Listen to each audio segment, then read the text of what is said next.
Boa noite, irmãos. Queria convidar, desde já, os irmãos a abrirem a palavra de Deus em Marcos, capítulo 10, versos 46 ao 52. É bem no finalzinho do capítulo.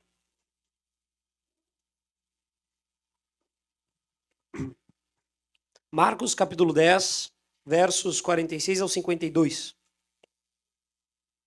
Vamos nos colocar de pé? Diz assim a palavra de Deus. Então chegaram a Jericó, quando Jesus e seus discípulos, juntamente com uma grande multidão, estavam saindo da cidade. O filho de Timeu, Bartimeu, que era cego, estava sentado à beira do caminho pedindo esmolas. Quando ouviu que era Jesus de Nazaré, começou a gritar: Jesus, filho de Davi, tem misericórdia de mim. Muitos o repreendiam para que ficasse quieto, mas ele gritava ainda mais: Filho de Davi, tem misericórdia de mim. Jesus parou e disse: Chamem-no. E chamaram o cego. Ânimo, levante-se, ele o está chamando. Lançando sua capa para o lado, de um salto, pôs-se de pé e dirigiu-se a Jesus. O que você quer que eu lhe faça? Perguntou-lhe Jesus. O cego respondeu: Mestre, eu quero ver. Vá, disse Jesus. A sua fé o curou. Imediatamente ele recuperou a visão e seguia a Jesus pelo caminho. Vamos orar? Senhor Deus, muito obrigado, Pai, pela tua graça, pela tua misericórdia, Senhor, que nos permite estar aqui hoje, Deus, como irmãos, Pai, como igreja, para ouvir da tua palavra, Senhor, comer, Senhor, da tua carne, Senhor, beber do teu sangue, Senhor, e participar, Deus, contigo à mesa, Pai. Muito obrigado, Senhor, por essa oportunidade.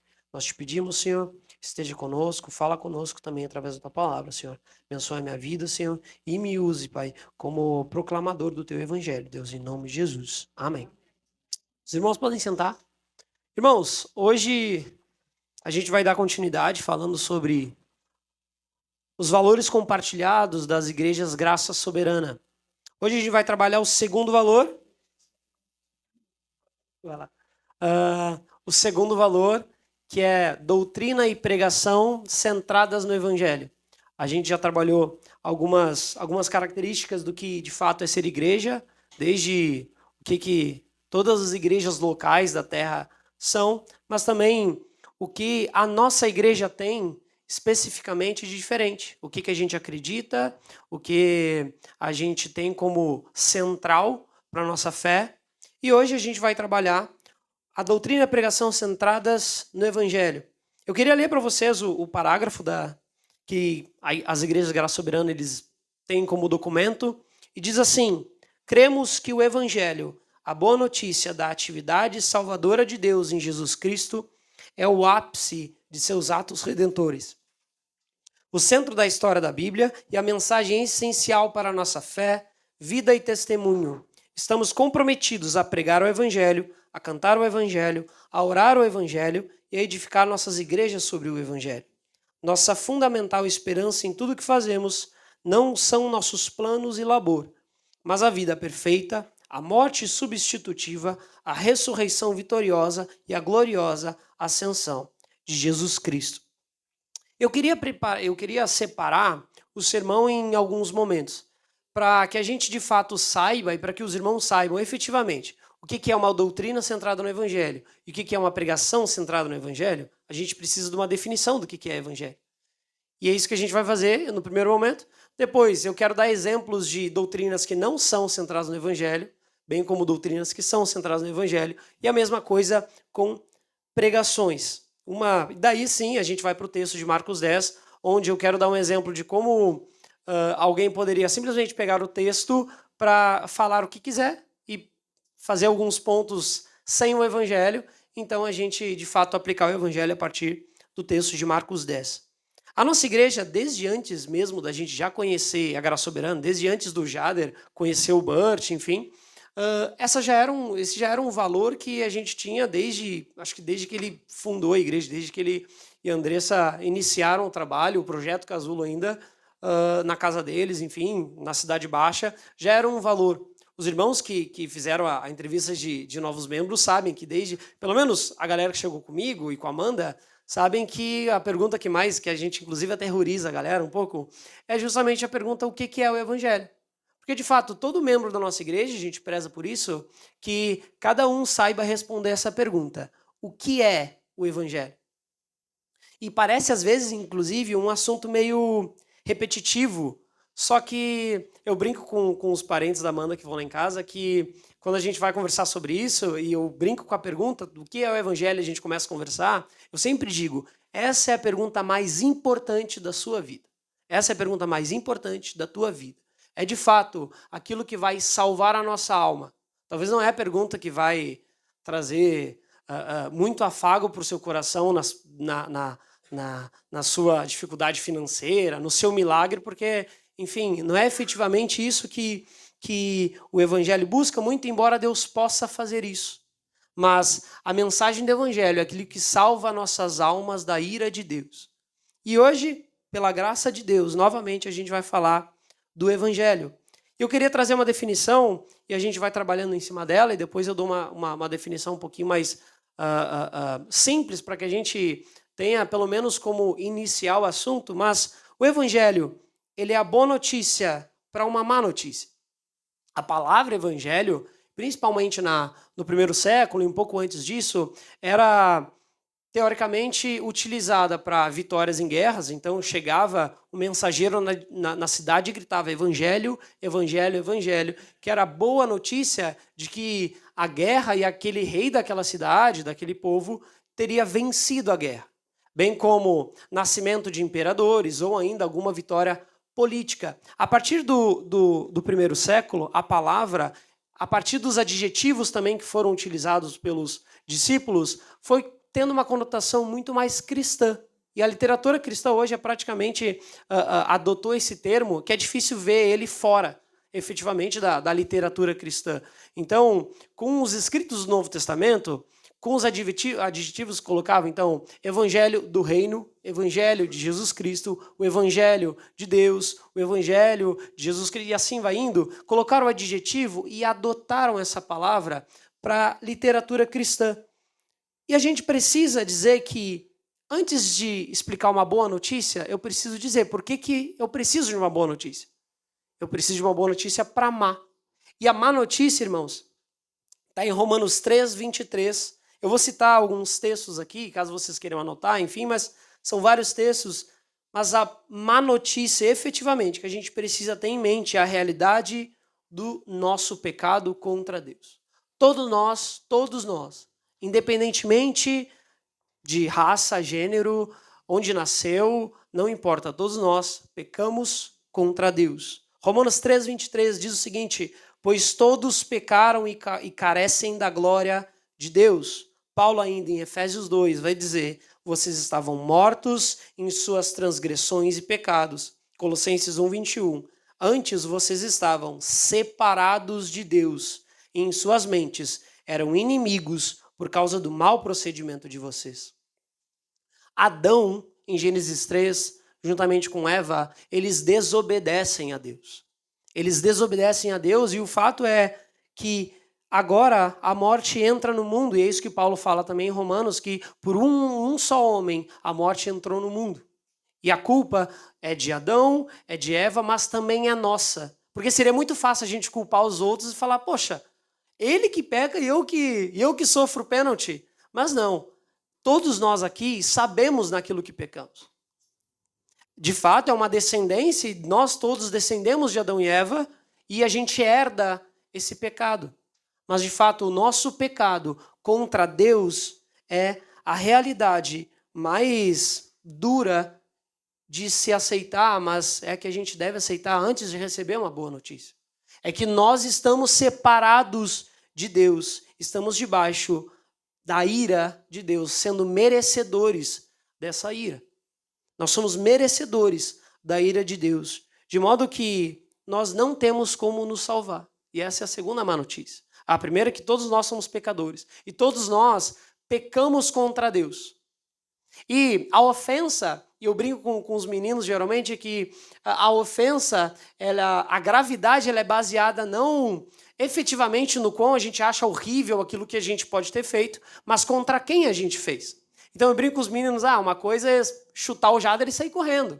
depois ele vai chegar em mim em algum momento, eu vou apanhar da Andressa, dele, da Amanda, vai dar um rolo, é uma coisa. Agora, se alguém vai lá e dá, sei lá, empurra o Lula, faz alguma coisa do presidente, seja qualquer lugar que for, um presidente da República, por exemplo, a Polícia Federal vai surrar o cara até não poder mais. Ele vai ser indiciado por crime, sei lá, contra o Estado Democrático de Direito, alguma coisa assim vai acontecer muito mais grave.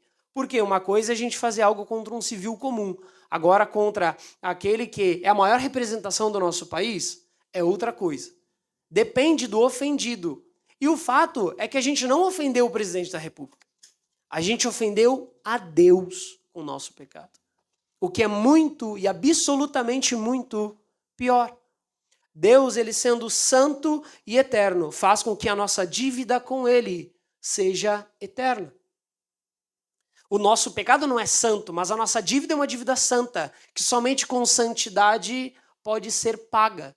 E somente com a eternidade pode ser paga. E isso vai implicar, obviamente, na doutrina do pecado, né? Na doutrina, perdão, do inferno e do juízo final, mas isso não é o que a gente vai tratar aqui, mas essa é, de fato, a consequência do nosso pecado. Estamos separados de Deus, sendo merecedores do inferno e do tormento eterno. Por quê? Porque a nossa dívida é uma dívida eterna. Às vezes as pessoas têm dúvida. Não, mas uma mentira que eu fiz, ela é merecedora do tormento eterno? É, porque não importa efetivamente o quão grave você acha que é a ofensa. O problema é contra o ofensor. E qualquer desobediência, qualquer pecado que cometamos aqui também é um pecado contra Deus, sendo contra Deus. Alguém que é santo, alguém que é eterno, a nossa dívida também. Ela se torna eterna e somente com santidade pode ser paga. A segunda má notícia é que não temos como nos salvar. A gente não tem como nos salvar, as nossas obras não são o bastante. Mesmo que a gente viva o maior tempo possível e chegue em Deus e apresente algo dizendo, não, está aqui o meu pagamento pelo pecado que eu cometi. Não é o suficiente. Não é o suficiente. Romanos 3,20 vai dizer, portanto, ninguém será declarado justo diante dele, diante de Deus, baseando-se na obediência à lei, pois é mediante a lei que nos tornamos plenamente conscientes do pecado. Mesmo que alguém, através da lei, reconheça o seu pecado e tente cumprir, uma hora ela desliza e não tem mais como pagar. Não tem como pagar esse pecado. E essa é a maior realidade que a gente tem, irmãos. Que nós pecamos contra Deus, alguém santo e eterno, e a gente não pode nos salvar. Ainda, se eu termino a pregação aqui, eu não teria pregado o evangelho. Se eu termino aqui só largando uma má notícia, eu não prego o evangelho. Mesmo que seja a tentação calvinista de fazer isso, não é o evangelho. Não é o evangelho. Por isso que o evangelho é uma boa notícia para uma má notícia. E a boa notícia, irmãos, ela está em Romanos 8, no começo do capítulo, que diz assim, portanto, agora já não há condenação para os que estão em Cristo Jesus. Porque meio de Cristo Jesus, a lei do Espírito de vida me libertou da lei do pecado e da morte. Porque aquilo que a lei fora incapaz de fazer, por estar enfraquecida pela carne, Deus o fez, enviando o seu próprio Filho, à semelhança do homem pecador, como oferta pelo pecado. E assim, condenou o pecado na carne, a fim de que as justas exigências da lei fossem plenamente satisfeitas em nós, que não vivemos segundo a carne, mas segundo o Espírito. A boa notícia e a melhor notícia das nossas vidas é a vinda de Cristo Jesus. A sua morte substitutiva que pagou a nossa dívida do nosso pecado. Essa é a boa notícia. Se temos a má notícia, que é uma das maiores realidades da vida, se não a maior, outra grande realidade da vida é que Cristo pagou pelos nossos pecados para aqueles que creem e se arrependem nele. Deus ainda, ele reconcilia consigo o mundo, é o que diz 2 Coríntios 5. Veja, eu não tenho como me reconciliar com alguém que eu estou de bem. Eu só me reconcilio com alguém que eu estou de mal. Eu só reconcilio uma amizade, uma relação com aqueles que eu estou de mal. E é isso que Deus faz. E Paulo registra isso em 2 Coríntios 5, 18 ao 21, dizendo: tudo isso provém de Deus, que nos reconciliou consigo mesmo por meio de Cristo e nos deu o ministério da reconciliação. Ou seja, que Deus em Cristo estava reconciliando consigo o mundo, não lançando em conta os pecados dos homens, e nos confiou a mensagem da reconciliação. Portanto, somos embaixadores de Cristo, como se Deus estivesse fazendo o seu apelo por nosso intermédio. Por amor a Cristo, lhe suplicamos: reconciliem-se com Deus. Deus tornou o pecado por nós, aquele que não tinha pecado, para que nele nos tornássemos justiça de Deus. Tem aquela frase, né? É de graça, mas não foi de graça. Que justamente aponta para a morte de Cristo. Talvez o pecado, e de fato o pecado ele não é punido em nós, porque Cristo nos substitui, mas ele é punido em alguém. Se Deus, porque alguém pode perguntar, tá, mas não é só Deus perdoar o pecado? Se Deus simplesmente perdoa o pecado sem qualquer condenação a ele, ele estaria indo contra o seu próprio caráter e santidade, porque o pecado contra ele deve ser punido. Qualquer injustiça deve ser punida. E ele é santo e justo, então a condenação ela deve ir para alguém. E mesmo que vá para nós, Cristo, ele como um advogado e também como substituto, ele diz a Deus: se a lei exige uma cabeça, então que seja a minha. E Cristo, de fato, se entrega como um salvador, como um mediador entre nós e Deus, nos reconciliando com Deus. Reconciliando aqueles, e essa é a boa notícia, aqueles que estavam separados de Deus. Aqueles que creem em Cristo agora se tornam justos perante Ele. A graça de Cristo, ela nos salva e ela nos liberta. E eu preciso continuar os textos, porque eu simplesmente falar da má notícia que os textos dão e não continuar, eu peco contra o texto. Colossenses 1, que a gente leu, diz assim: antes vocês estavam separados de Deus e em suas mentes eram inimigos por causa do mau procedimento de vocês. Mas ele continua: mas agora ele os reconciliou pelo corpo físico de Cristo, mediante a morte, para apresentá-los diante dele santos, inculpáveis e livres de qualquer acusação. Nós pecamos contra Deus. E nós pedimos perdão, nos arrependemos e cremos em Cristo. Então a justiça dele, a morte dele é aplicada a nós. Então, essa boa notícia chega para nós e chegamos a Deus, como diz Paulo, santos e inculpáveis e livres de qualquer acusação. Aqueles que estão em Cristo não possuem mais a condenação pelo seu pecado. O pecado ele é jogado em Cristo, a ira de Deus ela é derramada em Cristo e somente nele, de modo que agora somos amigos de Deus, podemos nos achegar a Ele e isso nos dá também a vida eterna em Cristo. Somos salvos pela graça de Deus. Efésios 2, do 1 ao 10, vai tratar justamente sobre isso, que vocês estavam mortos em suas transgressões e pecados, nos quais costumavam viver quando seguiam a presente ordem deste mundo, o príncipe da potestade do ar, o espírito que agora está atuando nos que vivem na desobediência. Ele continua: satisfazendo as vontades da carne, seguindo seus desejos, como outros éramos por natureza merecedores da ira. Só que o verso 4 é o que nos traz paz. Todavia Deus, que é rico em misericórdia, pelo grande amor com que nos amou, deu-nos juntamente vida, juntamente com Cristo, quando ainda estávamos mortos em transgressões. Pela graça vocês são salvos.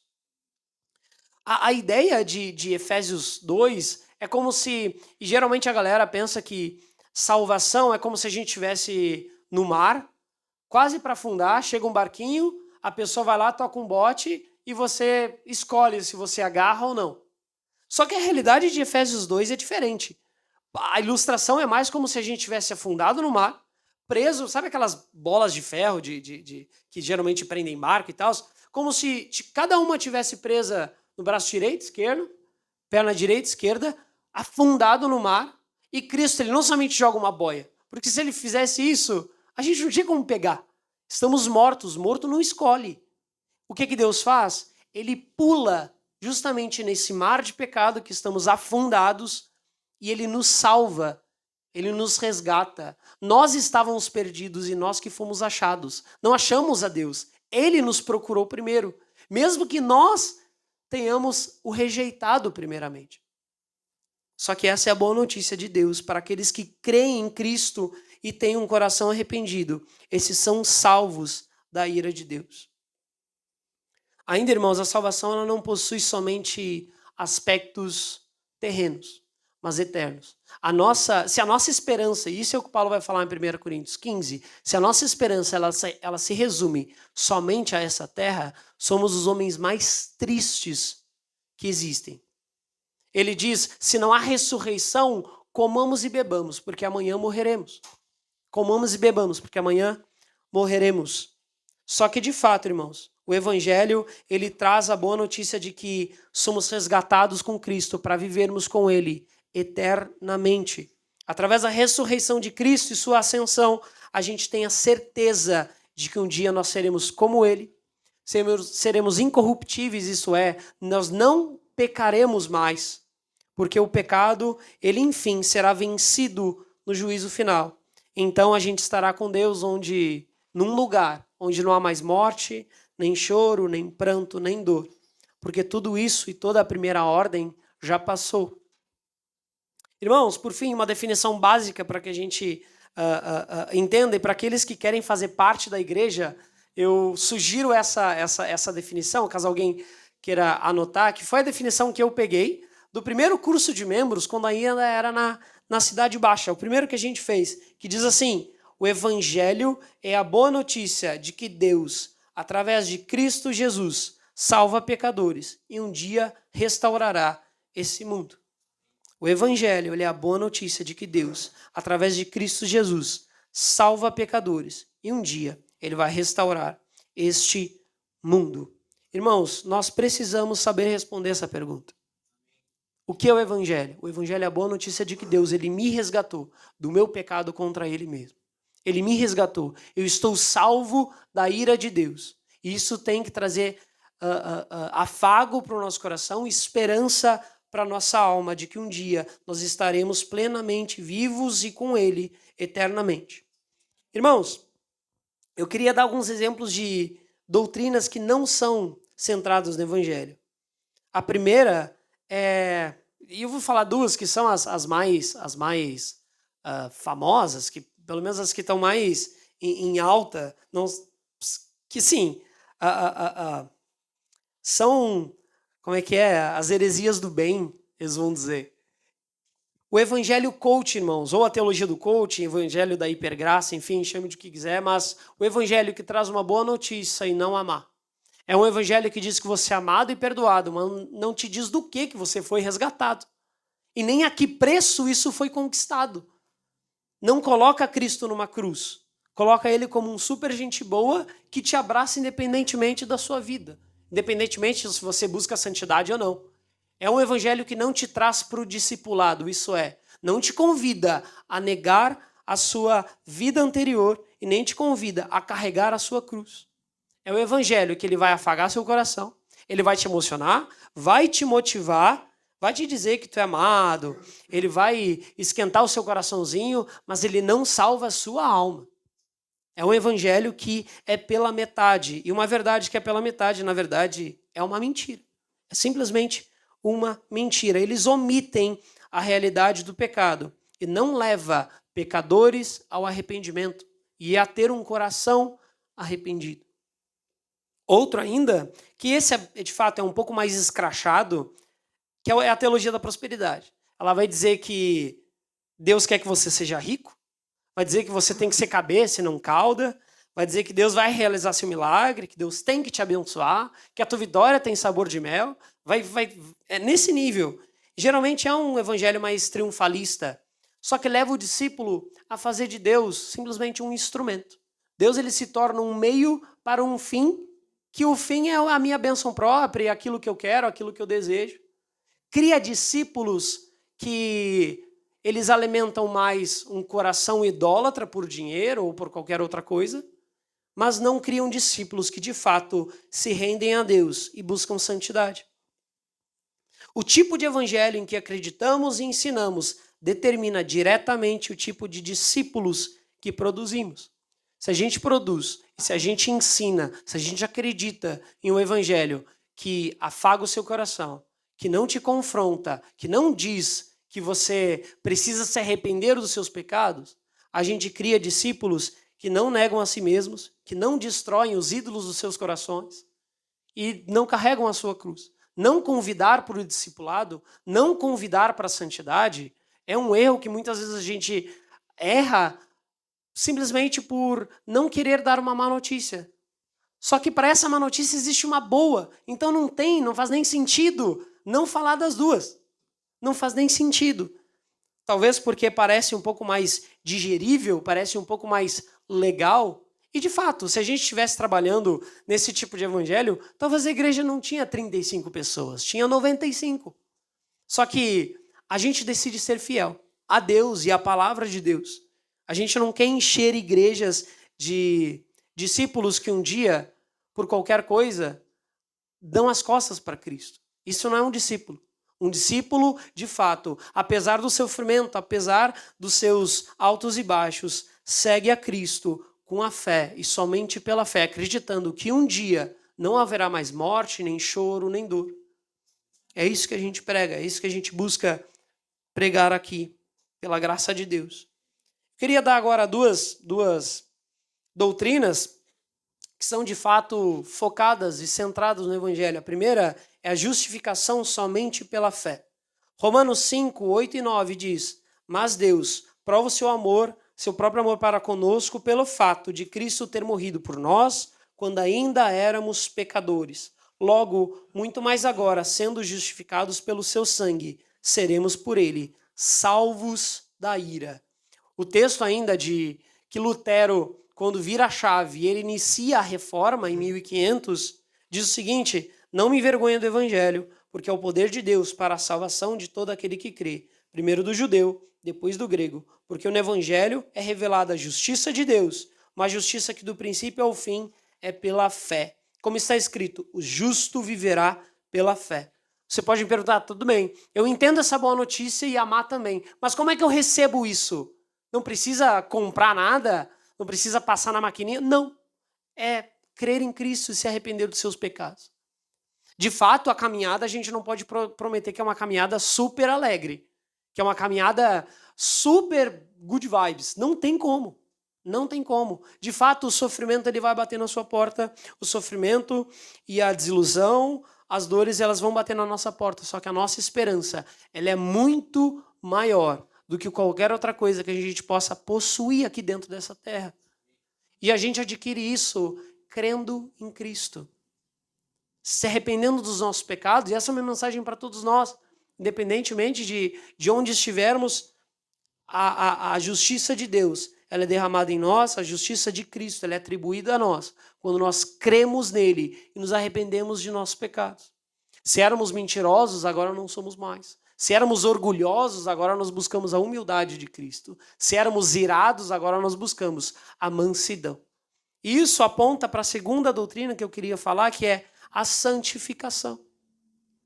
O verdadeiro discípulo que escuta o verdadeiro evangelho, ele torna-se alguém que busca santidade. A santidade, o evangelho que não produz santidade, é um evangelho que está sendo comunicado errado.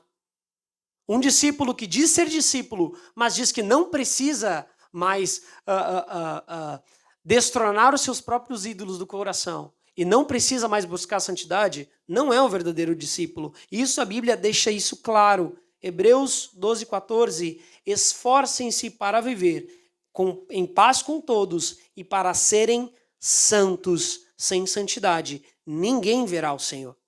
2 Coríntios 7:1, amados, visto que temos essas promessas, purifiquemo-nos de tudo que contamina o corpo e o espírito, aperfeiçoando a santidade no temor de Deus. 1 Pedro 1, 15 e 16, mas como é santo aquele que vos chamou, sede vós também santos em toda a vossa maneira de viver, porquanto está escrito, sede santos, porque eu sou santo.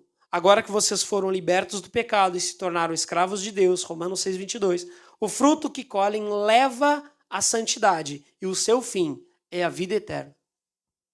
A santidade, irmãos, é algo que o evangelho produz e é algo que comprova a nossa verdadeira conversão. Um discípulo que se diz discípulo, mas não vai em direção à santidade, não é um verdadeiro discípulo. Como é que então eu provo a minha fé? Tiago vai dizer no capítulo 2 que se você crê, legal, os demônios também creem. Os demônios também creem. Ele vai dizer, se você crê, show, me mostra a sua fé. Me mostra. Efésios 2 vai dizer que nós fomos salvos para boas obras.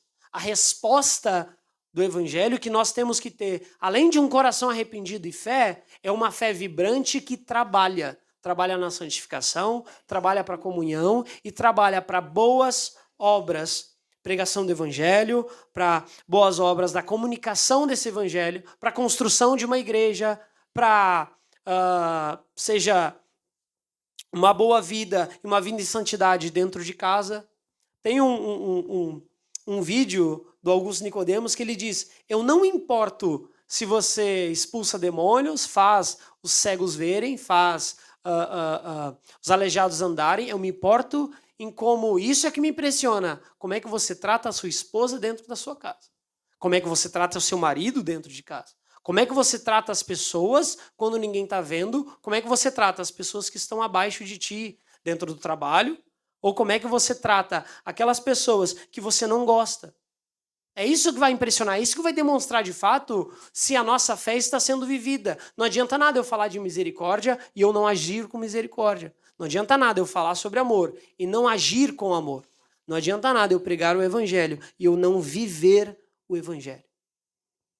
Irmãos, eu queria voltar no texto agora de Marcos 10, para que eu queria fazer um exemplo e algo que eu fiz é como exemplo, porque é difícil eu criar uma pregação hipotética que não prega o evangelho. Porque daí eu já estou jogando contra esse time, então eu não queria ficar falando mal de ninguém, então eu não vou citar nenhum desses pregadores, mas Marcos 10, e é muito fácil a gente criar uma pregação assim, 46, 52, eu queria ler para vocês de novo. Então chegaram a Jericó, quando Jesus e seus discípulos, juntamente com uma grande multidão, estavam saindo da cidade. O filho de Timeu, Bartimeu, que era cego, estava sentado à beira do caminho, pedindo esmolas. Quando ouviu que era Jesus de Nazaré, começou a gritar, Jesus, filho de Davi, tem misericórdia de mim.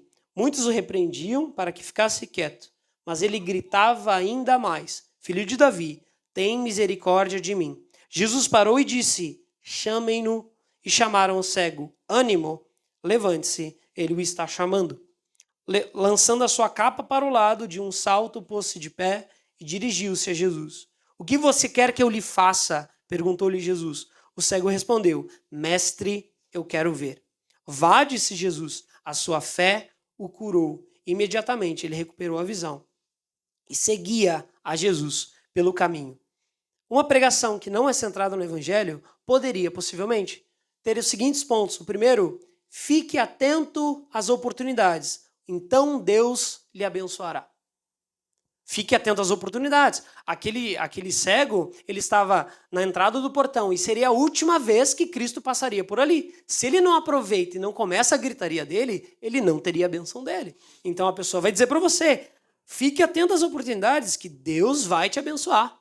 Ainda ligado a isso, não desista. Não desista. Se Deus lhe deu essa oportunidade, é porque Ele quer te abençoar. As pessoas vão dizer para tu parar. Eles estavam dizendo.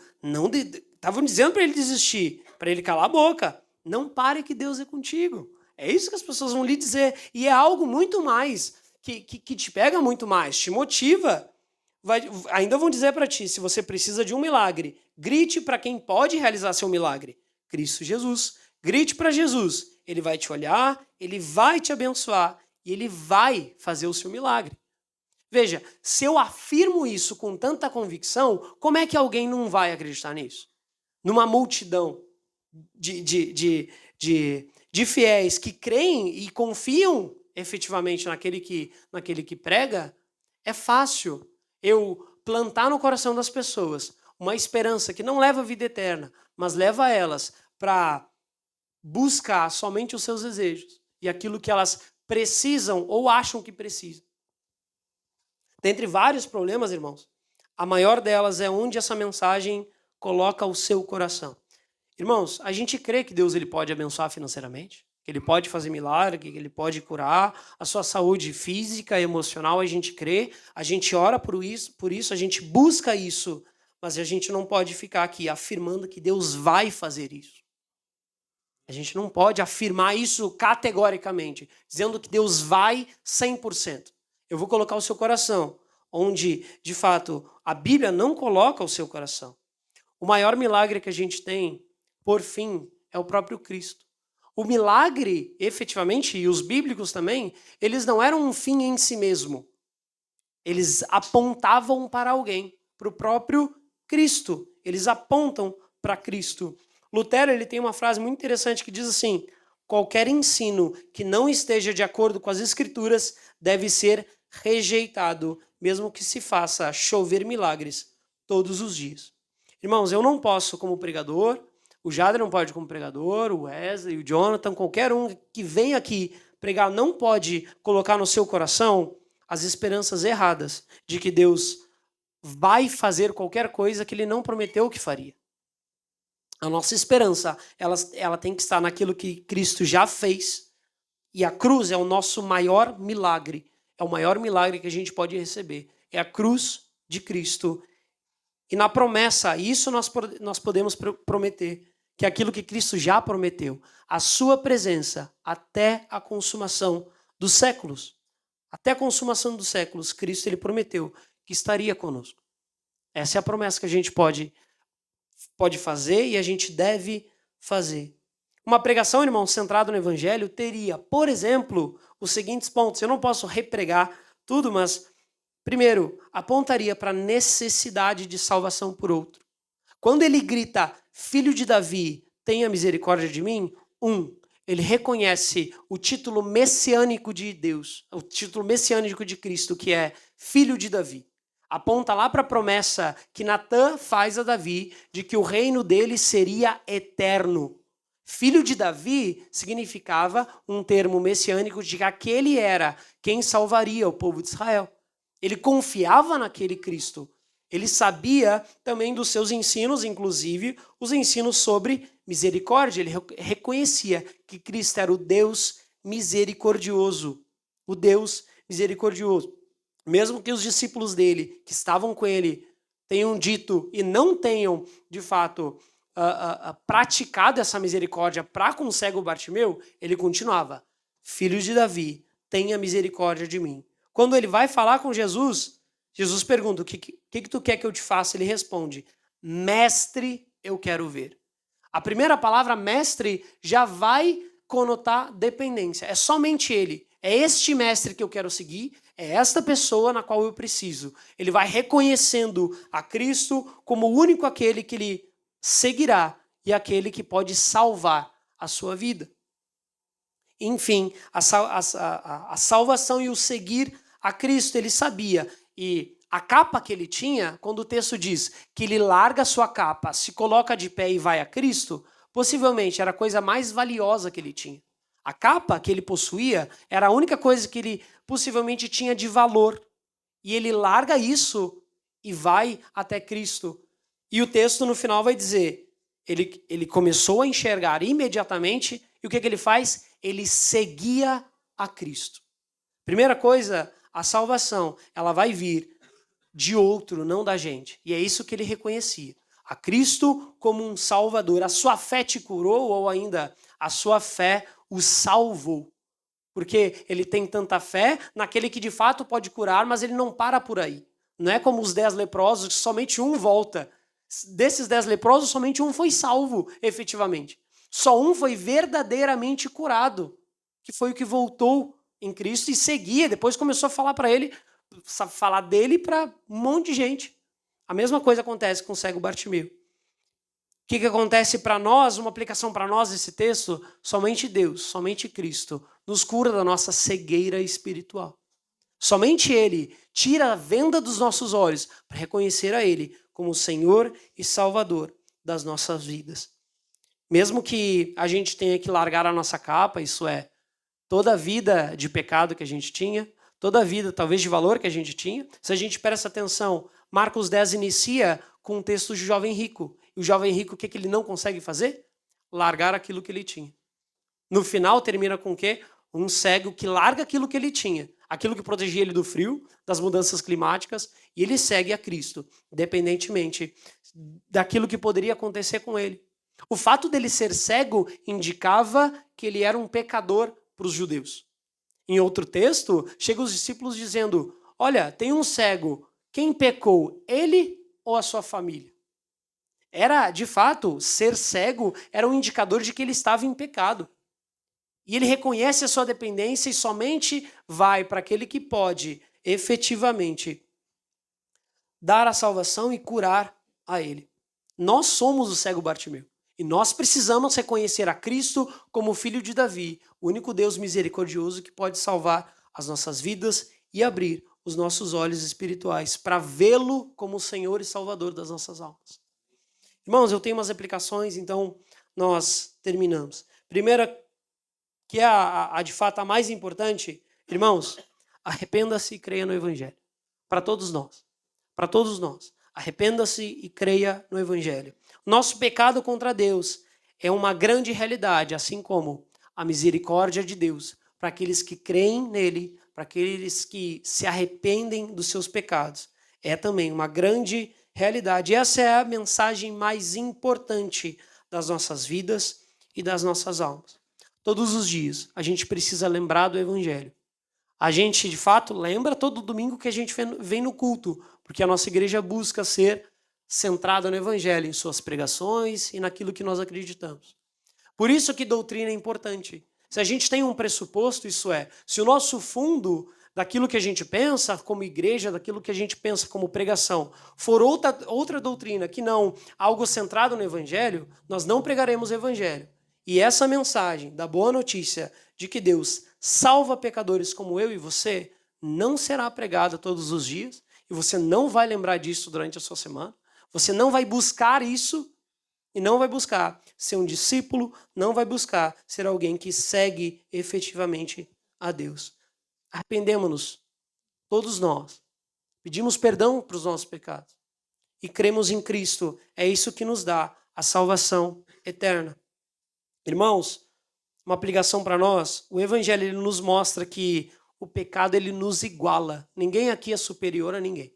Ninguém aqui é superior, ninguém aqui é melhor do que ninguém, porque o pecado ele nos iguala. Ele nos coloca na mesma prateleira.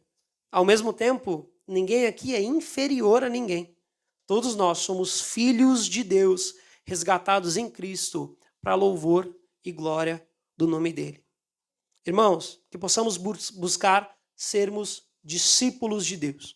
O Evangelho, irmãos, ele leva a uma mudança de vida. Show, você crê? Me mostra. Santidade. Busca por ser um discípulo, isto é, alguém que segue a Cristo, negando-se a si mesmo. Os seus pecados de estimação, se antes eu era um mentiroso, eu não minto mais. Se eu era um traidor, eu não traio mais. Se eu era alguém que tinha lascívias e lascívias, agora eu não sou mais. Eu busco ser santo. E, de fato, a santidade ela é uma busca eterna e eu vejo, geralmente, como eu dou essa ilustração que é como se fosse um horizonte. Eu vejo de algum jeito, mas eu não chego lá nunca. Então, por que eu faço? Porque Cristo ordenou. Sede santos, porque eu sou santo.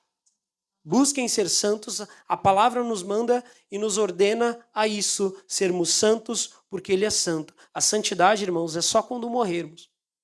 Se alguém aqui é santo, ainda bem que tem teto, que daí a gente segura você pelo pé e nos ensina como é que faz. Mas ninguém aqui é.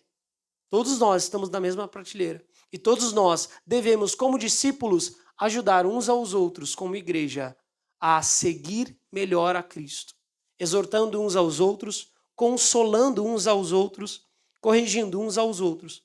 O Evangelho deve levar a nossa igreja a ter uma cultura ainda melhor de discipular uns aos outros. Ajudar uns aos outros a seguir melhor a Cristo e sermos mais parecidos com eles. Enquanto a gente caminha junto até a consumação dos séculos. Aqui, aos candidatos a presbítero e aqueles que querem pregar, eu lembro até hoje da primeira vez que eu preguei. Hoje eu estou nervoso, na primeira vez eu estava muito mais. E daí o Jader, quando ele me entrega o microfone, ele vai para trás assim, bate nas minhas costas e fala, cuidado. Eu já estava muito nervoso. Imagina depois essa única palavra. Mas daí eu transmito isso que ele me transmitiu para todos aqueles que querem um dia pregar a palavra de Deus. Cuidado.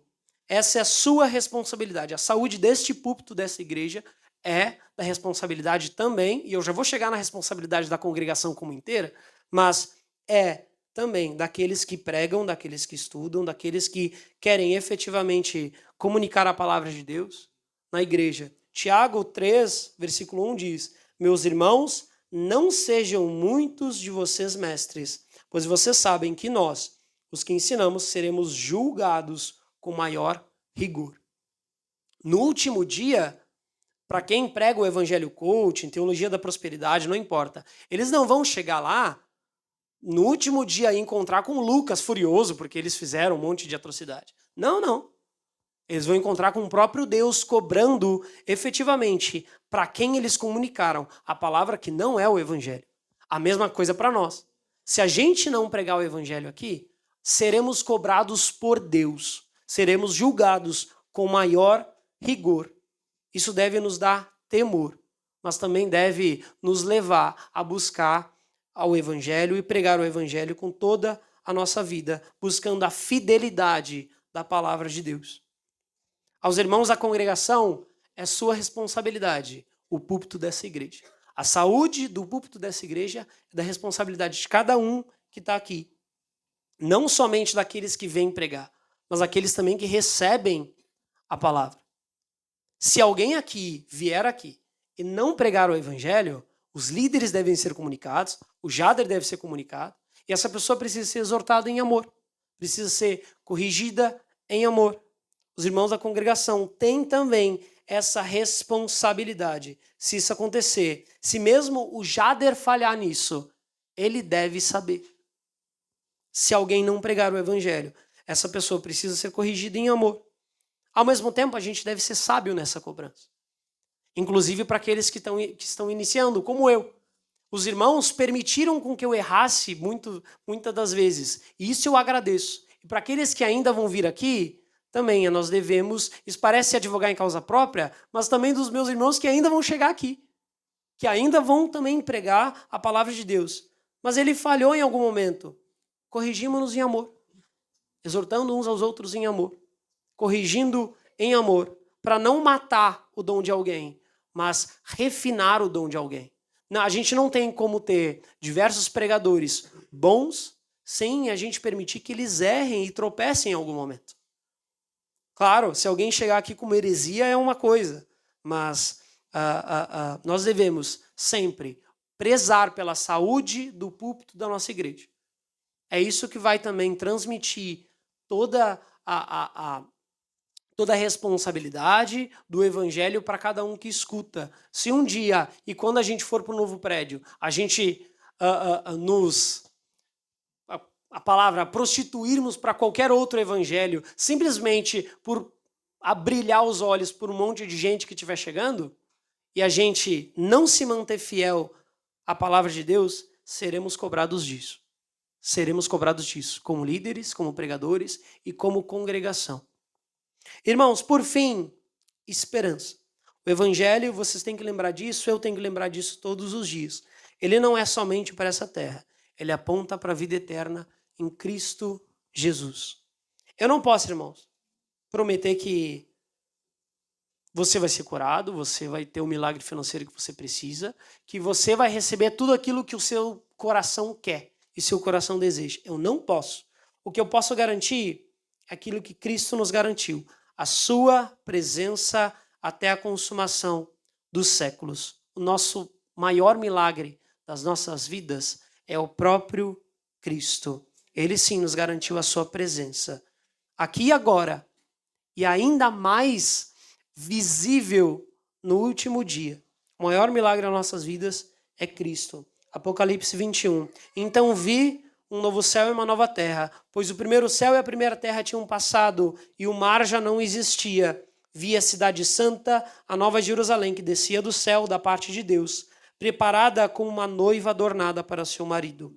Ouvi uma forte voz que vinha do trono e dizia: Agora o tabernáculo de Deus está com os homens, com os quais ele viverá. Eles serão seus povos, o próprio Deus estará com eles e será o seu Deus. Ele enxugará dos seus olhos toda lágrima. Não haverá mais morte, nem tristeza, nem choro, nem dor, pois a antiga ordem já passou. O Evangelho é a mensagem mais importante das nossas vidas. Possamos nos arrepender, ter um coração arrependido, para a honra e glória e louvor do nosso Deus. Vamos orar? Senhor Deus, muito obrigado, Senhor, pela tua palavra. Muito obrigado, Senhor, pelo teu Evangelho. Muito obrigado, Senhor, pela tua salvação, pelo teu sacrifício, Deus, que nos substituiu ao derramar da ira de Deus. Muito obrigado, Senhor Jesus Cristo, porque a sua morte e ressurreição nos salva da ira vindoura, Senhor. Muito obrigado, Senhor, pelo teu Evangelho. Muito obrigado, Senhor, porque temos a oportunidade de ouvi-lo novamente. Nós te pedimos, Senhor, nos lembra constantemente do teu Evangelho, do teu amor, da tua graça em Cristo Jesus. Nos ajuda, Senhor, nos nossos pecados, nos ajuda, Senhor, a sermos santos e mais parecidos contigo. Ajuda, Senhor, essa igreja a ser mais santa, a ser mais fervorosa no teu Evangelho, Deus, para acreditar no Evangelho e sermos santos como tu és santo, Deus. Nos ajuda, Pai. Nos ajuda e esteja conosco, se faça presente nessa igreja e na vida de cada um aqui. Trazendo, Senhor, esperança ao coração daqueles que talvez estão abatidos, Deus. Trazendo, Senhor, esperança, consolo, Senhor, conforto, Senhor, abraço para aqueles que creem no Evangelho, Deus. Nos ajuda, Senhor, a comunicar o Evangelho de maneira fiel. Que esse púlpito e essa igreja seja sempre, Senhor, até a consumação dos séculos, até a tua vinda, Senhor, para nos buscar. Sejamos fiéis à tua palavra, Senhor, fiéis ao teu Evangelho. É isso que te pedimos e desde já te agradecemos. Em nome de Jesus. Amém.